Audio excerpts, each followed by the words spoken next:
Vamos abrir a nossa Bíblia no texto proposto para hoje, Evangelho de Marcos, capítulo 1, verso de número 14 e 15.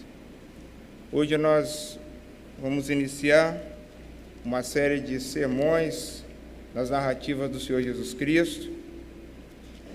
Marcos, capítulo 1, verso 14 e o verso de número 15.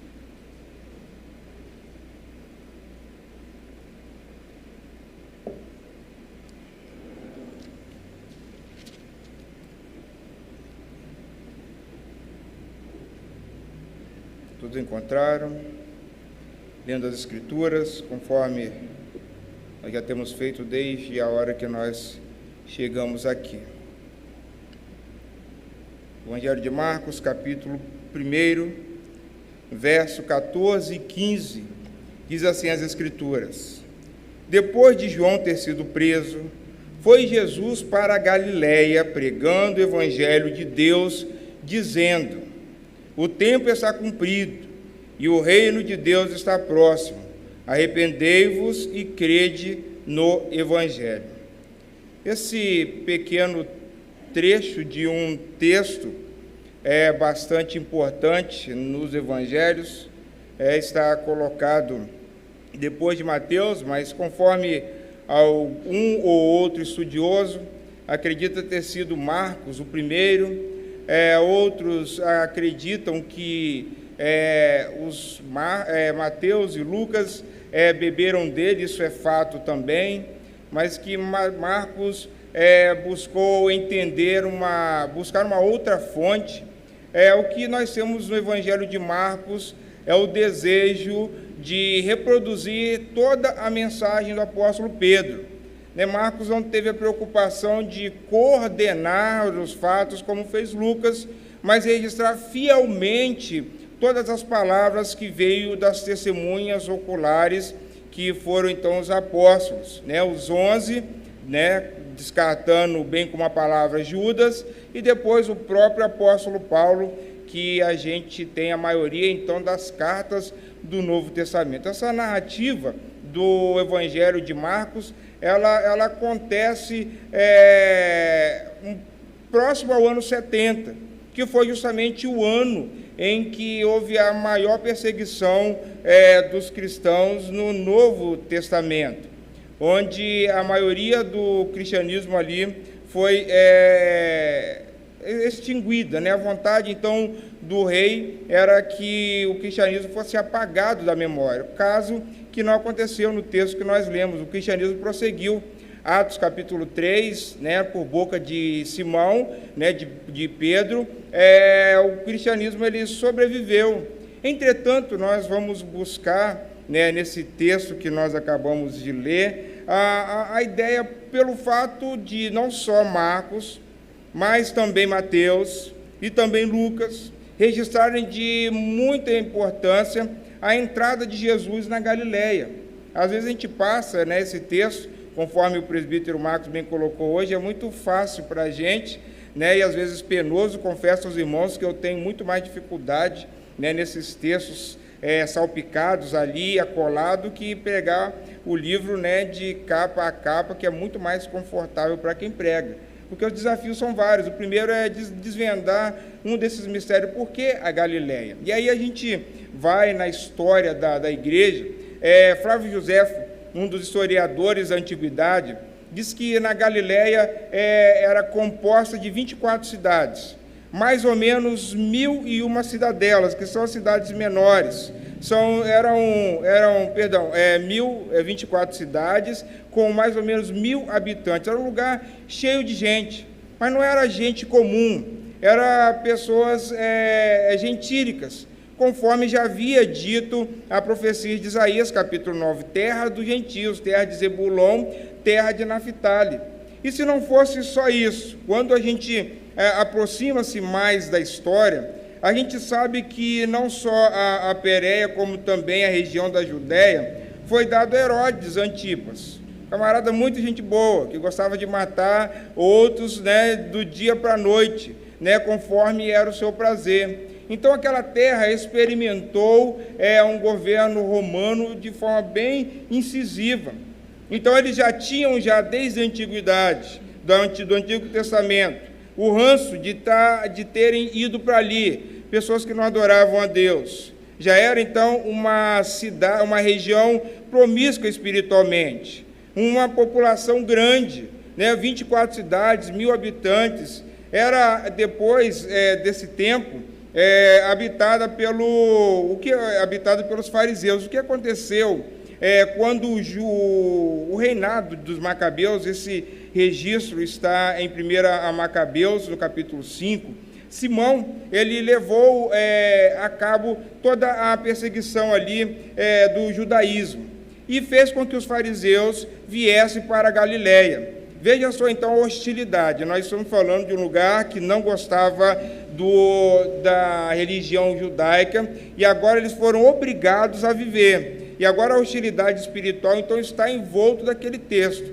É por isso que quando vocês forem pegar novamente o texto de Marcos, quando vocês lerem, principalmente até o capítulo 10, de 1 a 10, é o registro de Jesus na terra da Galileia. Na terra da Galileia houve desencapetamento, houve Jesus curando, houve Jesus provocando os fariseus. É interessante quando você vê Marcos, você não vê Jesus como um homem sinagogal. Jesus não era daqueles fariseus que viviam na sinagoga. Jesus ia lá para aprender e para ensinar as Escrituras.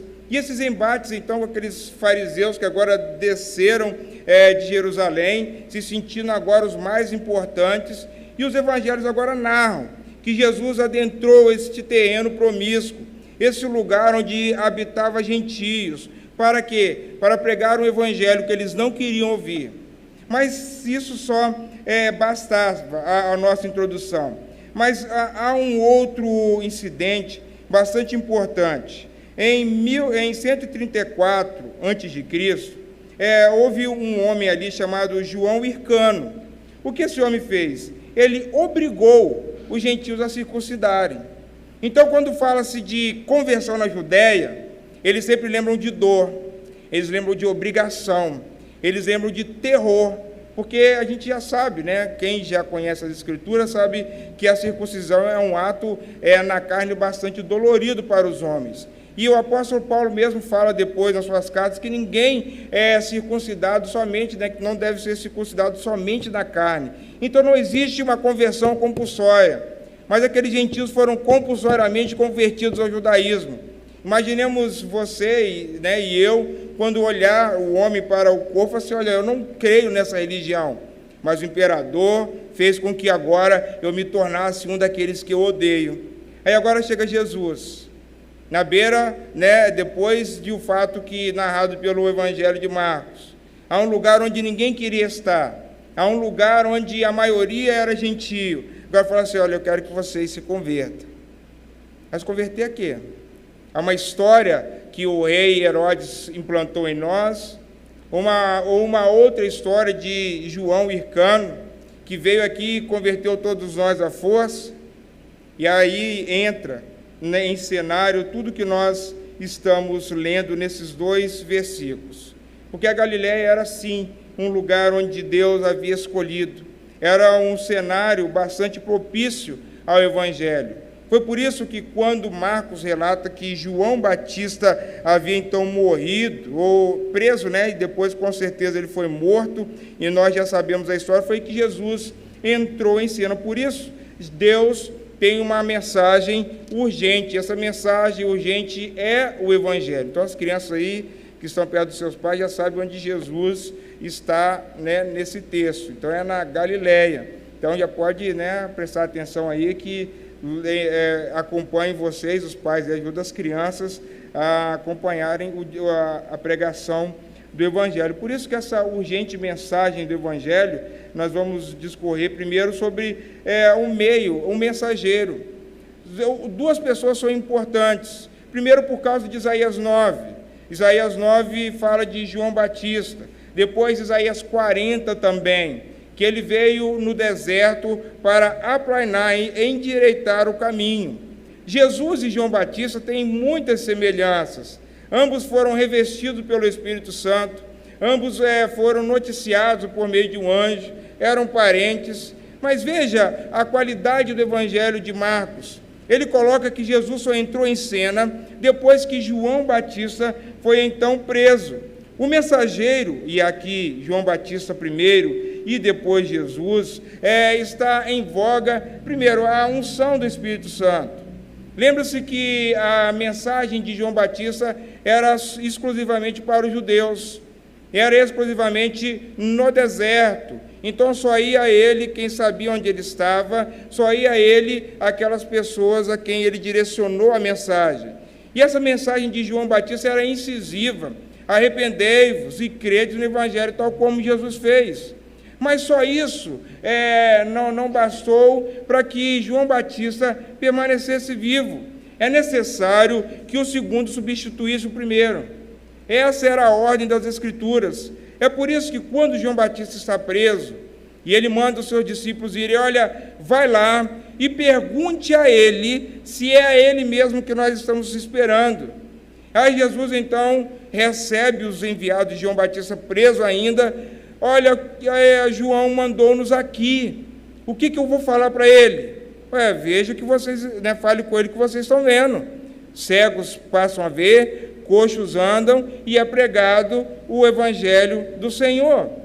A mensagem de João Batista, que era exclusivamente aos judeus, era também uma mensagem desafiadora, ao ponto de fazer com que Herodes, que admirava suas palavras, também ao mesmo tempo tinha uma raiva tremenda, ao ponto de João Batista pôr o dedo, e eu imagino assim mesmo, pôr o dedo na cara de Herodes e falar: Herodes, você é um sem vergonha, você tomou por esposa a mulher do seu irmão.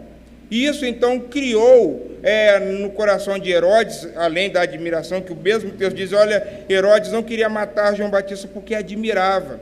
E também, esse fato do pecado ser claro, ao ouvido das pessoas, João Batista era admirado pelas pessoas, pelo próprio Cristo. Mas, entretanto, porém, todavia, o texto das Escrituras segue. João Batista foi preso e nunca mais saiu. E cria em nós, e essa é o suspense do texto, por que Jesus, então, quando chegou na Galileia, falou assim: não, vou resolver isso. João Batista, apareça aqui agora. Não precisava nem estalar os dedos, Não precisava nem estalar os dedos. Olha, João Batista, agora. Ou então, de noite, quando estiver orando, você preste atenção que as cadeias vão se abrir. Já aconteceu isso na Bíblia. Mas o segundo tinha que substituir o primeiro. O que viria depois era maior do que aquele que já estava. João Batista foi substituído, então, não por um mero acaso das Escrituras, mas porque assim convinha. Porque o uso dessa expressão no texto que nós estamos lendo, no verso de número 14, depois de ter sido preso João, ou de João ter sido preso, Jesus foi para a Galiléia. Alguns acreditam que foi morar na Galiléia, ou passar uns dias na Galiléia, pregando o Evangelho. Então, o mensageiro faz toda a diferença. João não foi substituído por nenhum outro, senão Jesus. João Batista foi o último profeta do Antigo Testamento. Alguém pensa assim: tá bom, mas eu já conheço isso. Eu já vi isso na escola dominical. Mas a pergunta que deve se fazer depois disso é: será que o ânimo de João Batista foi algo preponderante para que Cristo viesse no tempo certo? E a Bíblia diz que sim. As Escrituras afirmam que o tempo estava concluído. Colossenses fala isso para nós, Gálatas fala isso para nós. A plenitude do tempo foi Deus, fez com que um homem viesse a essa terra, passasse muitas dificuldades, mas fosse um homem honesto, um pregador do Evangelho, alguém que não gostava de ostentar o que tinha. A Bíblia diz que João Batista se vestia de pelo de camelo e também comia mel silvestre com gafanhoto, uma dieta bastante boa, é rica em glicose, um pouquinho de proteína, tudo de bom. Entretanto, nós olhamos um homem que não se preocupava com a sua aparência, mas com as suas palavras. Ele também sabia que o seu lugar não era na frente daquele a quem ele esperava, e esperava com bastante ansiedade. É tanto que, quando ele ouviu rumores, o coração de João Batista era: olha, eu preciso conhecer esse de fato, se é esse de fato aquele a quem eu espero tanto tempo. Nós, eu e vocês, estamos diante, então, de um texto que, conforme os estudiosos nos apresentam, é a porta de entrada do Evangelho. Foi por isso que, quando nós lemos Mateus, capítulo 1, do verso 18 até o verso 25, Cristo, semelhante a João Batista, veio com um propósito único: João de pregar e Jesus de continuar a anunciar e expandir o reino de Deus entre os homens. E por que não Jesus, e agora vale a pena aquela informação da Galileia, por que Jesus não entrou na maior das sinagogas de Israel, de Jerusalém? Por que Jesus não foi lá onde tinha a nata da espiritualidade e converteu o coração deles? Por que Jesus Cristo não fez, então, para aqueles judeus um grande favor de prestar a eles aquilo que eles esperavam? Eles eram judeus, eles já tinham conhecido a lei. Por que ir para a Galileia? O próprio Evangelho de Marcos responde. Certa feita, Jesus, sendo interpelado pelos seus fariseus, por aqueles fariseus, não de Jesus, por aqueles fariseus, diz: olha, eu não vim para os sãos, eu vim para os doentes. Galileia dos judeus, terra de Zebulon, terra de Naftali.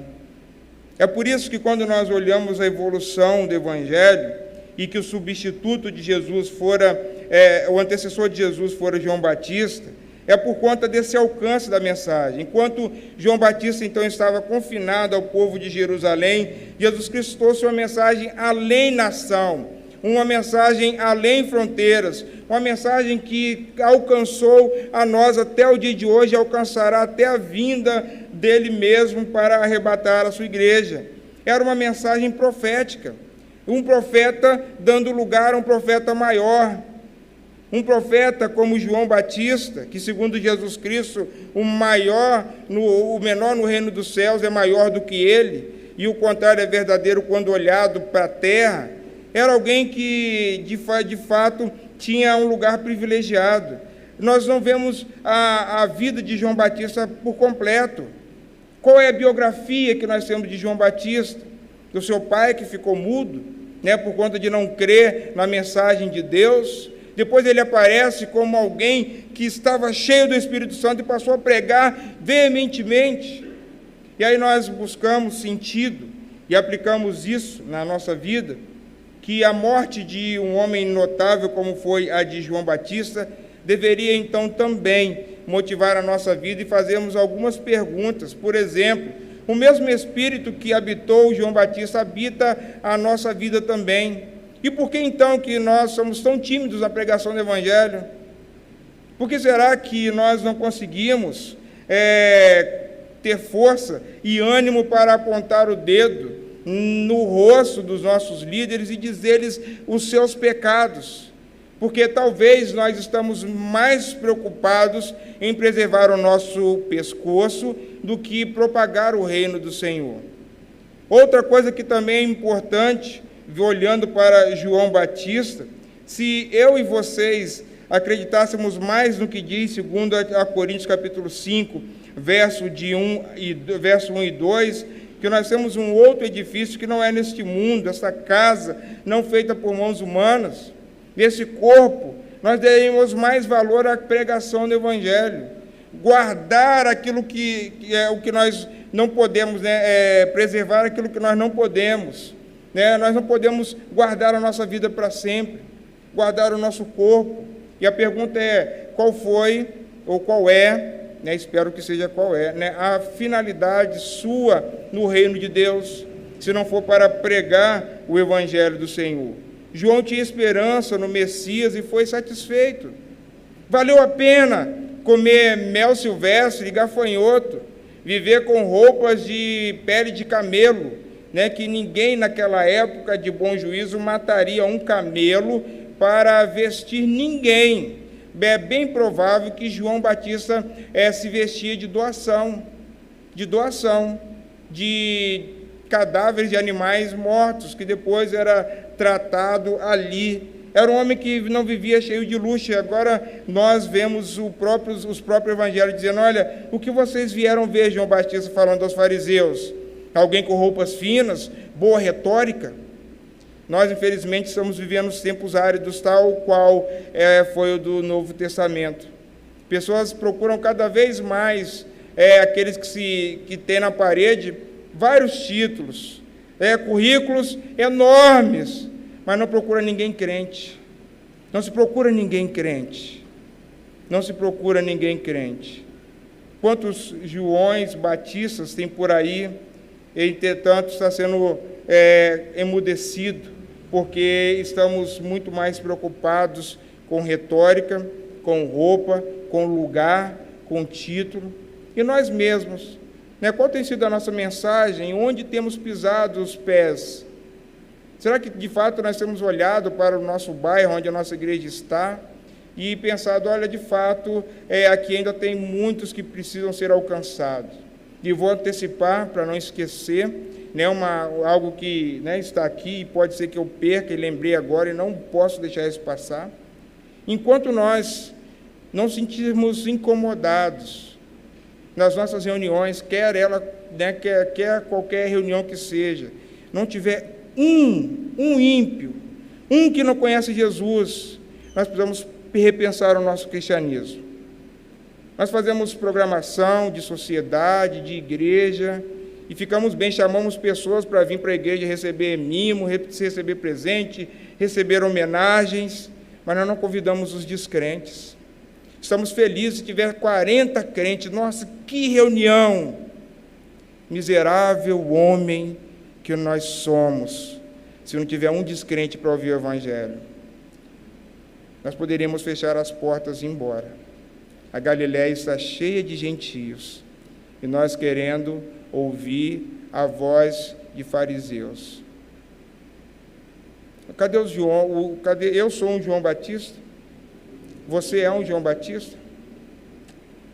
A mensagem urgente do Evangelho também tem algo que é urgente por conta do mensageiro e por causa da mensagem.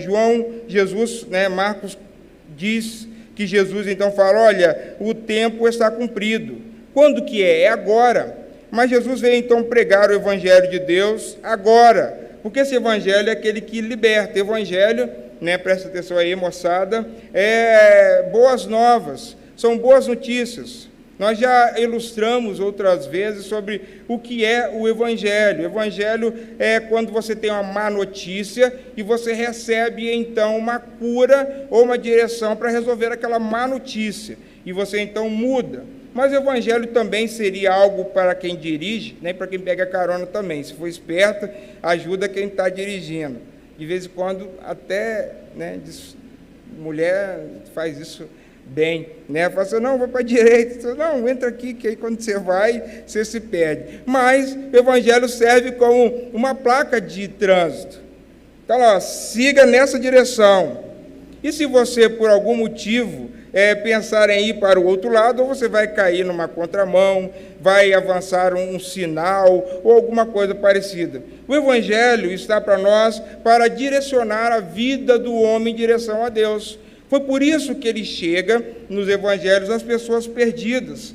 Uma mensagem que sobrepôs, então, a do Antigo Testamento. Veja, nós estamos falando de pessoas que têm o Espírito Santo e dedicaram a sua vida para pregar uma mensagem.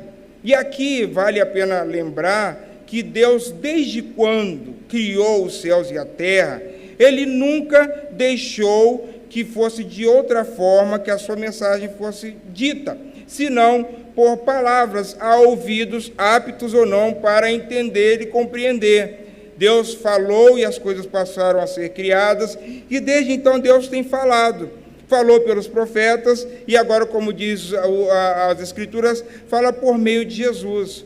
E por que eu estou pontuando isso? Porque se por acaso algum de vocês já está cansado de ouvir pregação, cansado de ouvir a leitura da palavra, olha, eu vou te informar que você está cansado de Deus, você está enfatuado da voz de Deus, você deve procurar um outro lugar que não seja igreja para te agradar, ou então procurar alguém que seja um embusteiro, ou alguém que seja um terapeuta emocional, porque essas coisas que eles fazem nem sempre é o Evangelho. O Evangelho é para dizer a você, não avance aquele sinal, vire à direita, não peque, não roube, não mate, não adultere. É para isso que serve o Evangelho, para que quando a gente ouve a palavra de Deus e então pratica, e aquele Evangelho então me transforma, mas me transforma de dentro para fora, porque como nós vimos, é fácil você ser um bom moralista, não roubar, não matar, isso é fácil. Nós não precisamos nem de Deus, e aqui entenda a ironia, para que isso aconteça. Muitas pessoas vão passar a vida toda sem matar ninguém. Espero que a grande maioria dos que eu estou vendo, espero que todos os que eu estou vendo, sem matar ninguém. Olha, não roubar ninguém. Mas isso é fácil. Mas a pergunta é pelo que você faz isso? Jesus então diz, olha, o Evangelho quando ele entra, e ele então urde no coração uma urgência. Que urgência é essa? O tempo de Deus é cumprido, ou seja, o governo de Deus já está aqui. Isso é uma mensagem, primeiro, de esperança.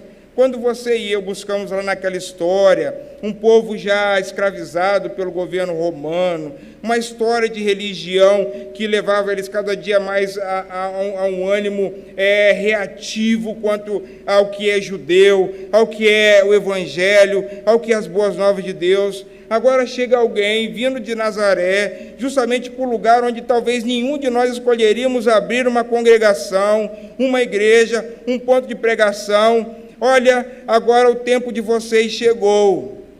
O tempo de Deus dominar sobre vocês está acontecendo. É por isso que a mensagem de Deus, de o reino está cumprido, conforme Gálatas capítulo 4, Efésios também nos ajuda isso, Colossenses. Essa mensagem é urgente, porque Deus não tem um tempo cronológico.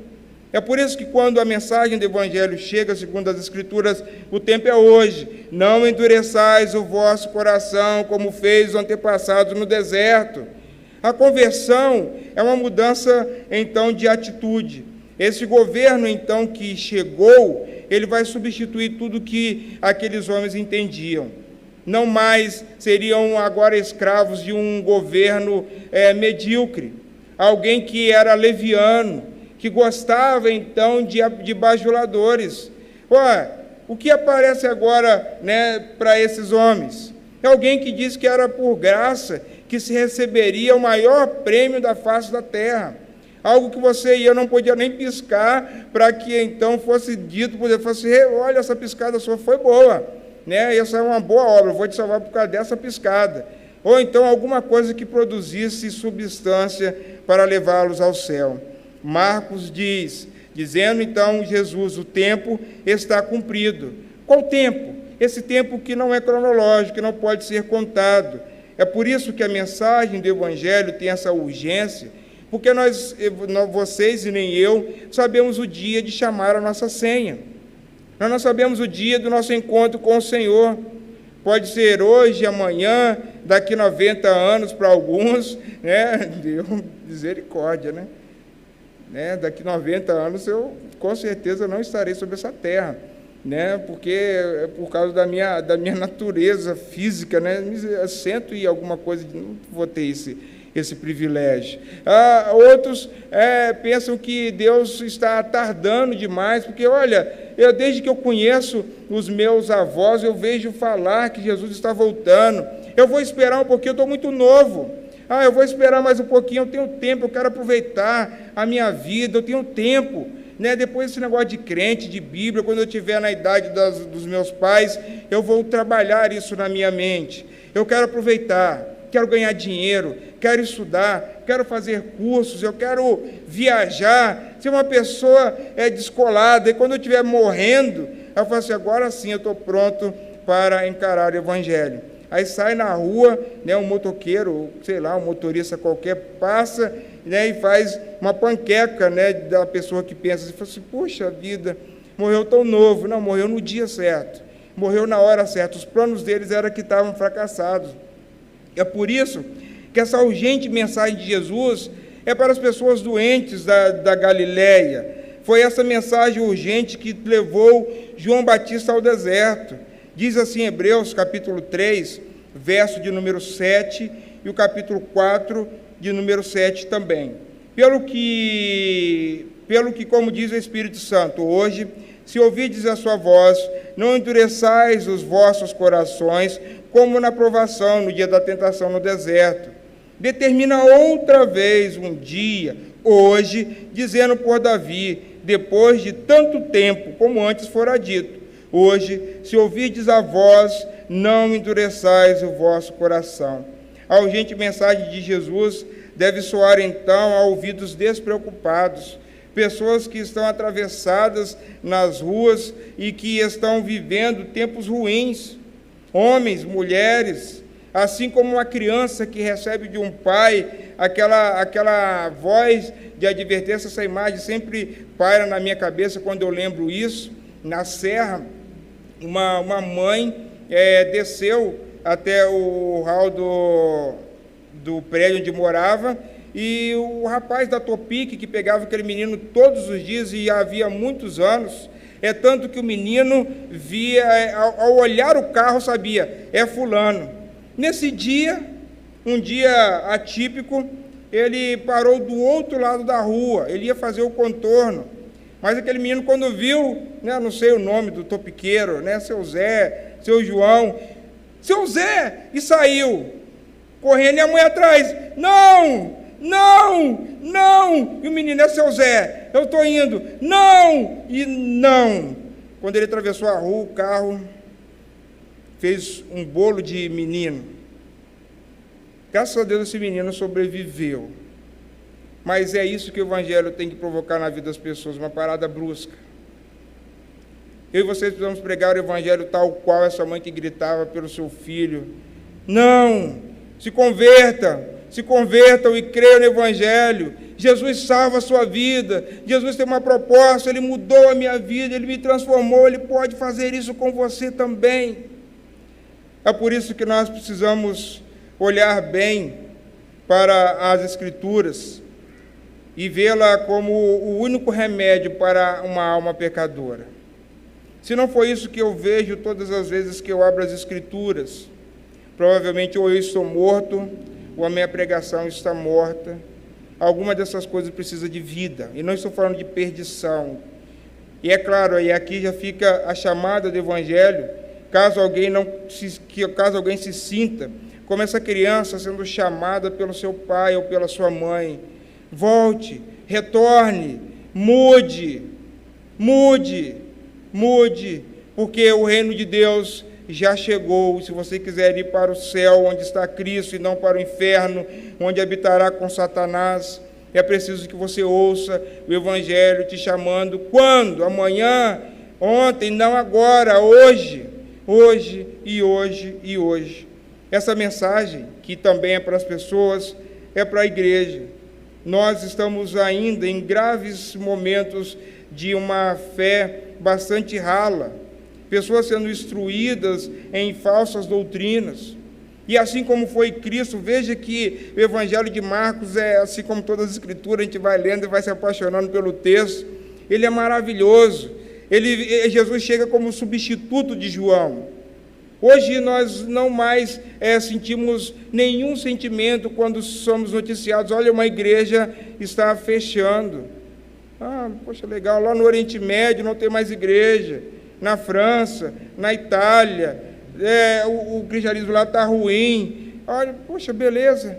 Olha, abriu aqui atrás uma seita, e lá estava cheio de pessoas.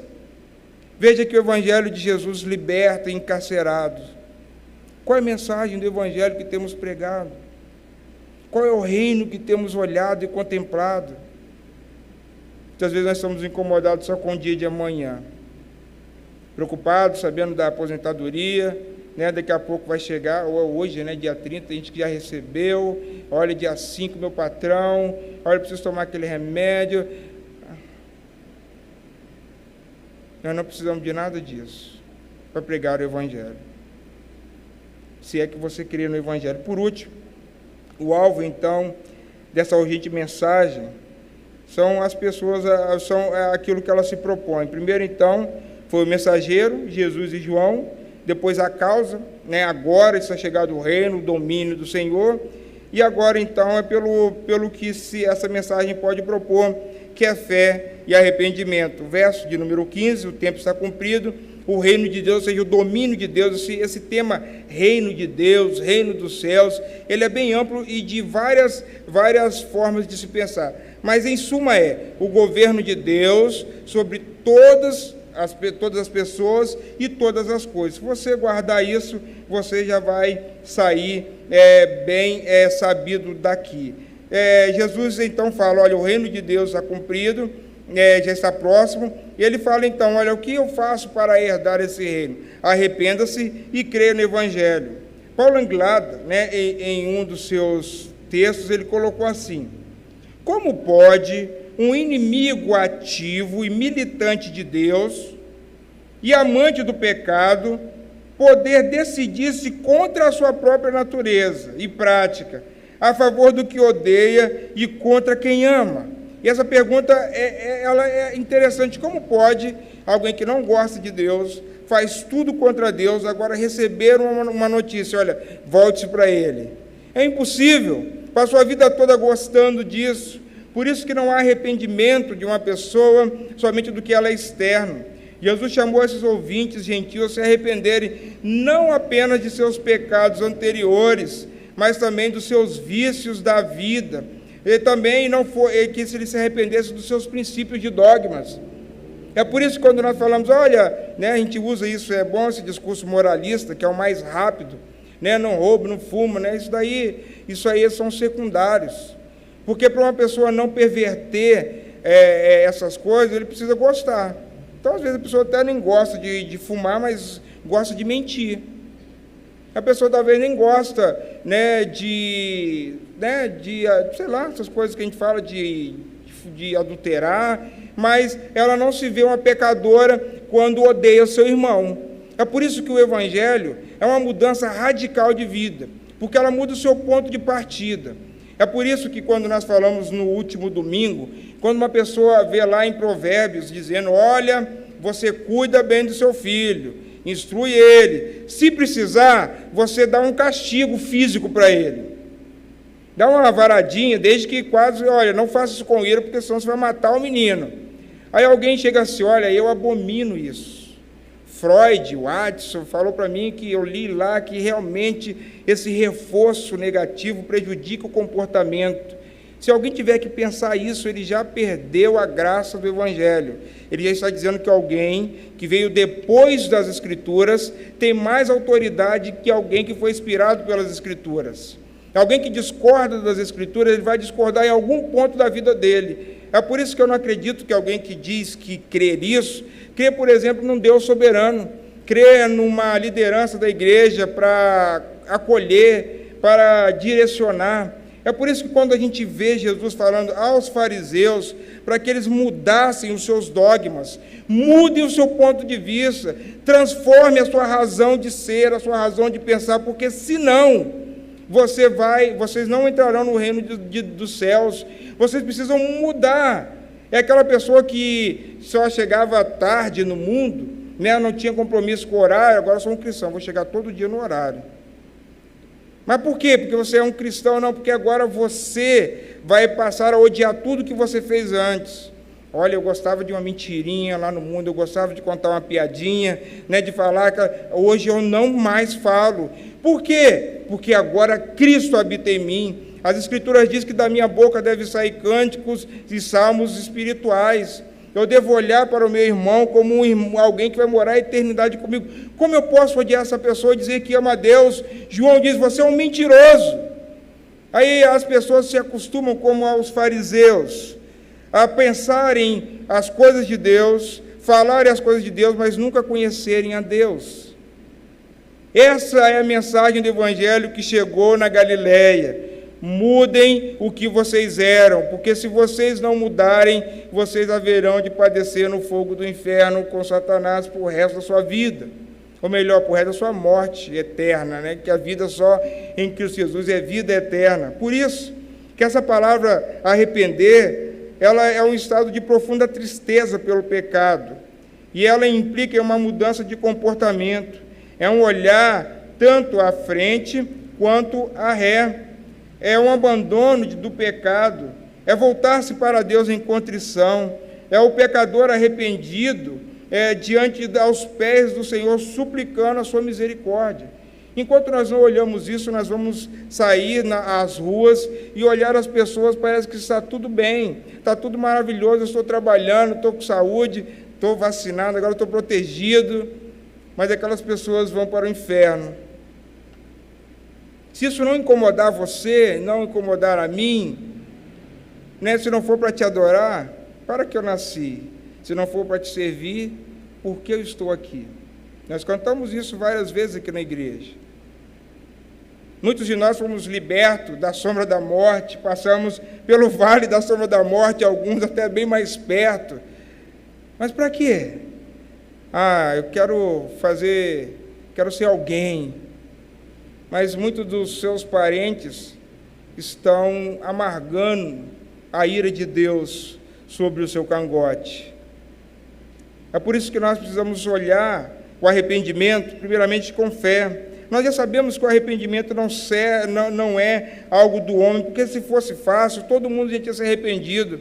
Eu já disse isso em outra oportunidade. Nem o medo da morte faz com que as pessoas venham para a igreja, aceitar a Cristo, arrepender dos seus pecados. Se fossem assim as nossas igrejas, não a nossa igreja, as nossas, estaria abarrotado de pessoas. Olha, amanhã você pode sair daqui, está infectado com um vírus mortal, acerte a sua vida com Deus. Rapaz, eu vou passar lá na igreja, na hora que o pastor chamar lá, se fosse esse o caso, para vir à frente, eu vou levantar minha mão, vai que amanhã... Não está acontecendo. A criminalidade está aumentando, homens maus, ontem, de anteontem para ontem, é uma notícia terrível, uma criança recém-nascida, ela foi espancada pela sua, abre aspas, mãe. Meu Deus, no ápice de uma pandemia, Israel e a Palestina jogando um bomba no outro, e aqui não vale pontuar aos seus motivos, mas veja se nós não estamos precisando de arrependimento sério, gravíssimo na nossa vida. É por isso que muitas vezes nós olhamos as Escrituras e o Evangelho e achamos que o Evangelho é só conhecer Mateus, Marcos, Lucas e João. O Evangelho não serve para que você mude a sua forma de pensar de ontem, de hoje. Nós oramos hoje: Senhor, eu pequei em ações, eu pequei em palavras, eu pequei em atitudes, ações, atitudes e palavras. E provavelmente, se o Evangelho de Jesus não disser a você: olha, você não pode fazer isso amanhã, e se você já sair daqui com vontade de ir para casa, dormir, comer uma pizza, se é que você tem dinheiro hoje para fazer isso, espero que tenha. Olha, eu vou para casa que eu estou cansado, eu vou fazer alguma coisa melhor. De fato, você vai olhar e não vai encontrar Deus na hora do desespero, porque a pregação do Evangelho aos ouvidos das pessoas vão causar coceiras. Prepare-se você e eu também para falar às paredes, assim como Isaías, assim como Jeremias. Deus falou: olha, vocês vão falar, mas eles não vão te ouvir. Senhor, por que pregar? Imagine só eu sair da minha casa, do meu conforto, deixar minha adolescência, minha juventude, a minha história de vida. Eu quero mais produzir, eu quero que as pessoas me vejam. Agora eu já estou na terceira idade, agora eu estou mais devagar. O que eu já fiz. O que eu não fiz, agora tem um monte de gente para fazer. Eu já deixei o meu legado. Legado? Qual que é o legado do servo, escravo de Jesus Cristo? É o legado de não ter legado. Como a gente dizia lá no quartel, você tem dois direitos: o primeiro de não ter direito, o segundo de respeitar o primeiro. Então é justamente isso que a gente tem diante do Senhor. Qual é o nosso privilégio? De sermos achados ainda pecadores.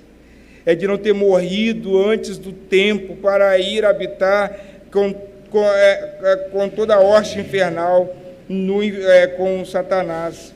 O arrependimento, que é dom de Deus, deve ser pregado como aquela mulher, então, que lavou os pés do Senhor, se via pecadora para estar diante do Rei da Glória, do Senhor dos Senhores, ou como aquele filho pródigo, o Senhor, voltou para o pai: olha, pai, eu estou arrependido, eu gastei tudo que eu tinha, o que eu tinha que era do Senhor, eu gastei na esbórnia, né? Eu gastei no mundo, e agora até o ponto de comer lavagem, né? Na época lá era outra comida, né? Mas para que a gente entenda, olha, eu comi lavagem, Senhor, pai, eu estou na situação ruim, eu estou no sovaco da cobra. Aí Deus fala: que bom que você chegou, que bom que você chegou. Toma um banho, veste uma roupa, que agora a casa é de novo sua. Nós não temos refresco nesse mundo. O Evangelho não é para que a gente tenha uma vida melhor, mas que nós tenhamos uma vida direita.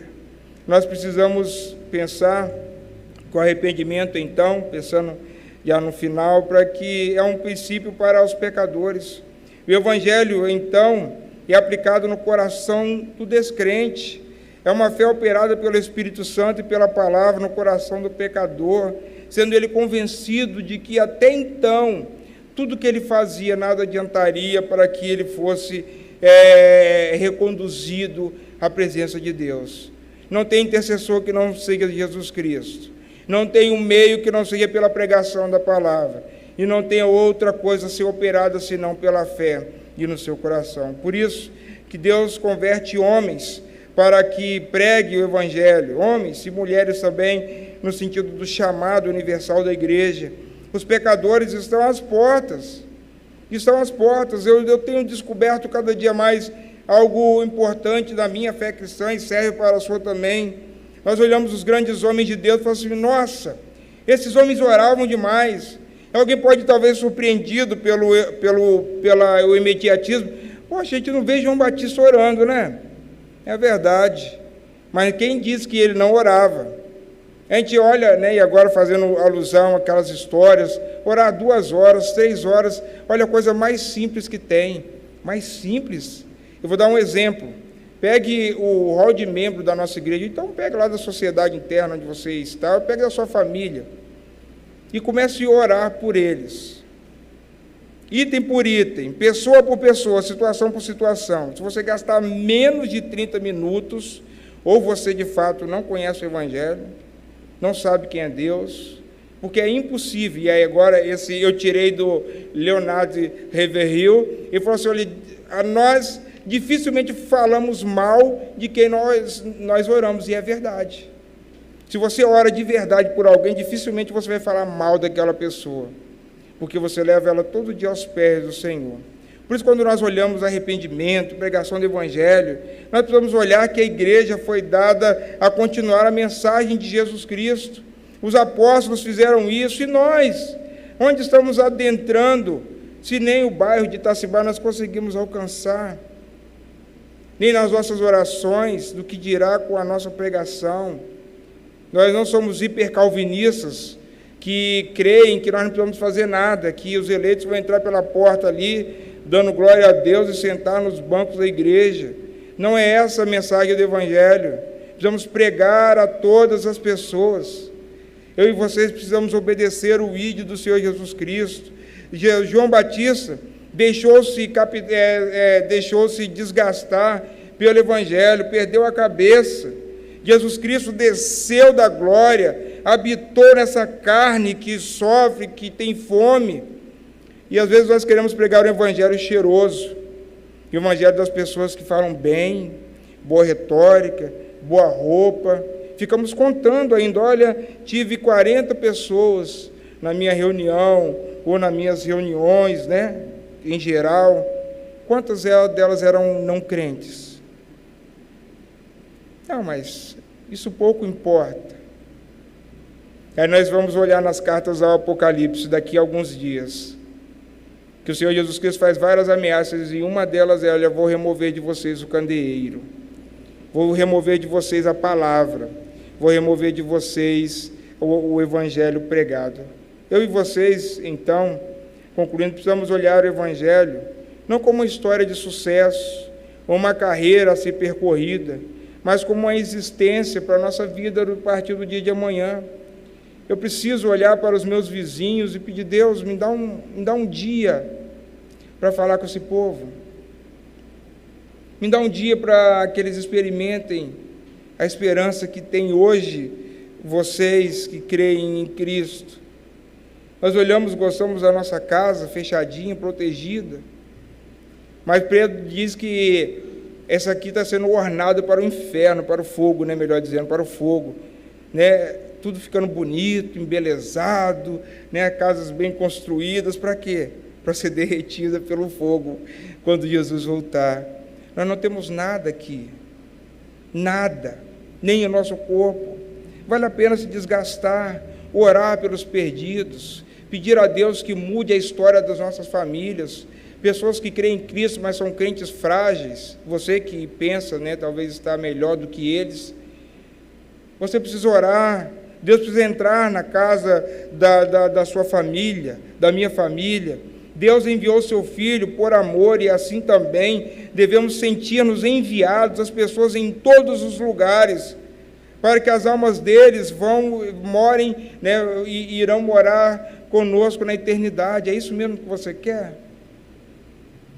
É para isso mesmo que te faz sair de casa, para vir aqui, né, ouvir a palavra de Deus, cantar, ler a Bíblia, quem ainda tem o privilégio de abrir as Escrituras.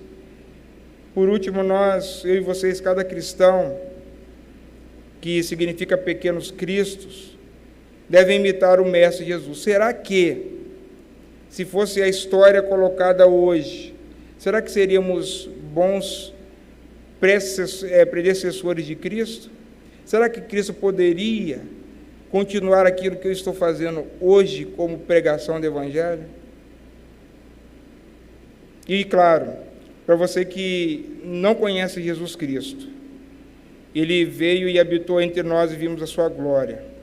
Jesus Cristo veio para mudar a sua sorte, te dar vida, te livrar do medo, da angústia, da incerteza, mas, acima de tudo, te dar uma vida eterna. Jesus Cristo não é uma proposta de vida. Proposta de vida a gente tem quando vai no cardiologista.